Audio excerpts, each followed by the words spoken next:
Hello students, welcome to my channel Knowledge Nudge. Today we are studying chapter 10 of class 7th DAV Science Soil Back Exercise. A. Fill in the blanks. Various layers in the soil are called soil horizons. Second, the intermediate particles that are neither very rough nor too smooth are termed as silt. Third, cohesion is the tendency of similar particles to stick to one another. Fourth, soil air is important for roots to carry out breathing. Fifth, insecticides and fertilizers cause soil pollution. Second, match the following. First, potter soil. Second, organic material. Third, vermicompost. Fourth, sandy soil. Fifth, concrete floor. A. No percolation. B. Clay. C. Well aerated.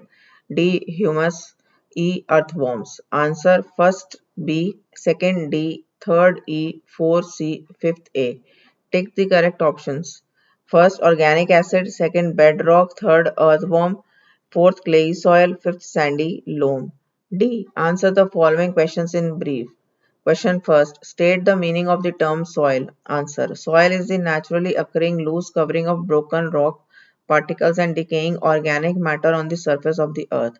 Question second. List the four main agents of physical weathering. Answer. Temperature, water, wind and plants are the main agents of physical weathering. Question 3. Write one difference between sand, clay and silt. Answer. One difference between sand, clay and silt are as follows. Sand, the bigger coarse soil particles are termed sand.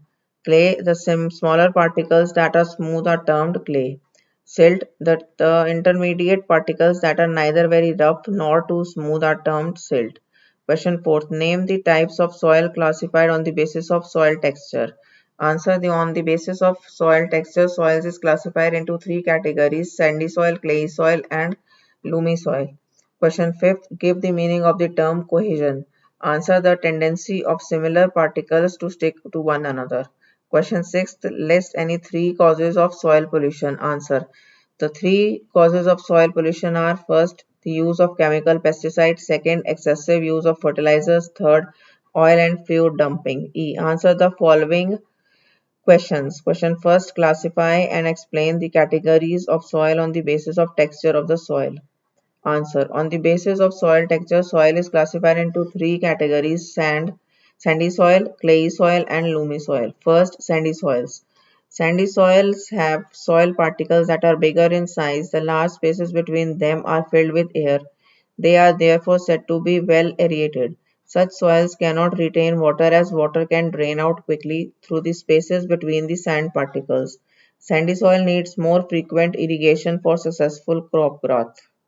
Second, clayey soils. Clayey soils have a higher proportion of fine and smooth soil particles. There is very little space between the soil particles. Such soils cannot retain air.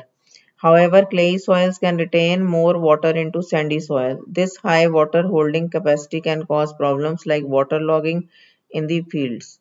Third, loamy soil. Loamy soil is a mixture of sand, silt, and clay particles. It can hold both air and water. Loamy soil has humus also. It is considered to be the best soil for growing most of the crops.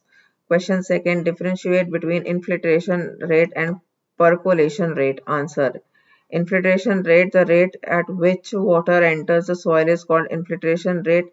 Percolation rate, the rate in which water moves through soil, is called percolation rate. Question 3. Write a short note on the composition of soil. Answer. Composition of soil depends on the nature of the parent rock and the quantity and type of organic materials present in it. The following components are generally found in a soil. First, inorganic substance. Most of the inorganic substances present in the soil are derived from the parent rock. Second, organic material, humus. Humus increases the productivity and water holding capacity of the soil. Third, soil water. It is generally present in the spaces between the soil particles. The water content of a soil has a significant effect on plant productivity. Fourth, soil air. Spaces between the soil particles contain air. Well aerated soils are associated with healthy roots that increase crop productivity. Soil air is important for the respiration of roots. Fifth, living organisms. A variety of organisms are found in soil. They include microorganisms like bacteria, fungi, and algae. Question fourth. The type of crop that may be grown in a particular field depends on the type of soil. Give 3 examples in support to this statement. Answer. Examples which support this statement are as follows. First, rice grows well in a clay soil. Second, wheat grows well in a loamy soil. Third, cotton grows well in a sandy soil or a loamy soil. Question fifth, what is soil erosion? How can it be avoided? Answer. The removal of topsoil by agents such as wind and water is called soil erosion. Agriculture, deforestation, overgrazing, and careless cultivation speed up erosion. Soil erosion can be avoided by extensive afforestation, avoiding overgrazing and overuse of land. Question sixth, why it is said that plasticity and cohesion plays an important role in the workability of a soil? Answer. Because of plasticity, a particular type of soil can be given any shape. Sandy soil is non-plastic while clay soil is plastic in nature. Plastic soil is cohesive in nature, which means the particles of soil stick together. Unlike sandy soil, clay soil can be used for making earthenware. This shows that plasticity and cohesion plays an important role in the workability of soil. Thank you for watching the video. If you love it, then like it, share with your friends, subscribe the channel, and don't forget to click the bell icon to get the notifications about further videos.